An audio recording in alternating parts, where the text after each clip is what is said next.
और देखिए, आप बिहार में विधानसभा चुनाव की बात करें तो साल के अंत तक बिहार में विधानसभा चुनाव होने वाले, और इसको लेकर खबर क्या है?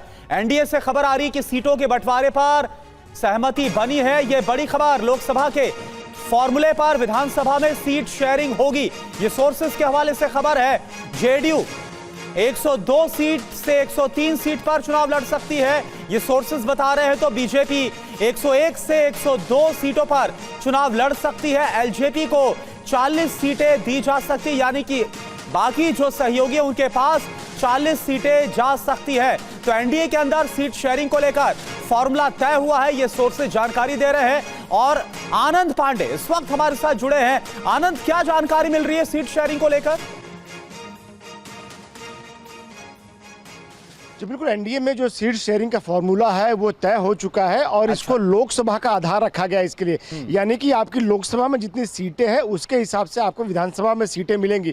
और अगर एक लोकसभा सीट पे अगर आप 5 या 6 विधानसभा की सीट मान लें तो उसके हिसाब से जिसकी जितनी लोकसभा में स्ट्रेंथ है उतनी संख्या को आप 5 या 6 से मल्टीप्लाई करके उस पार्टी को उतनी सीटें दी जाएंगी। फिलहाल ये मोटा मोटी जो फॉर्मूला है वो एनडीए में तय हुआ है और इसके पीछे मकसद ये है कि आपकी स्ट्रेंथ पता चलती है, लोकसभा में जितनी आप सीटें जीते हो उसी के हिसाब से आपको विधानसभा की सीटें भी दी जाएगी।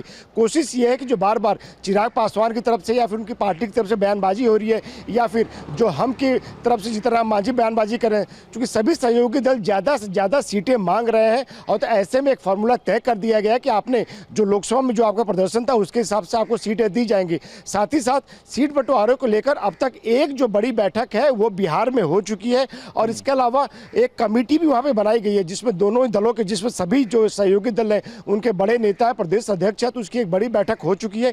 1 या 2 बैठक और अभी बिहार में होगी और उसके बाद जो अंतिम फैसला जो है वो दिल्ली में होगा। और ऐसे में जो सीट बंटवारे को लेकर अंतिम फैसला बताया जा रहा है कि बिहार के जो चुनाव का शेड्यूल जब जारी हो जाएगा उसके बाद किया जाएगा, ताकि जो दो सहयोगी दलों में न तो टकराव हो और न ही बगावत का अंदेशा रहे। तो जाहिर तौर पे अभी इसके लिए थोड़ा इंतजार करना पड़ेगा, लेकिन जो फॉर्मूला है उसको अभी से तय कर दिया गया है ताकि अभी जो फोकस रहे वो एनडीए को जमीनी स्तर पर मजबूत करने पर सभी सहयोगी दलों का फोकस रहे।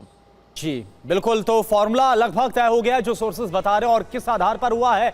लोकसभा की परफॉर्मेंस के आधार पर। आगे इसमें क्या होता है, सहमति होती है, इस पर और खबरें आएंगी, लेकिन अभी के लिए आपका बहुत बहुत शुक्रिया आनंद प्रकाश।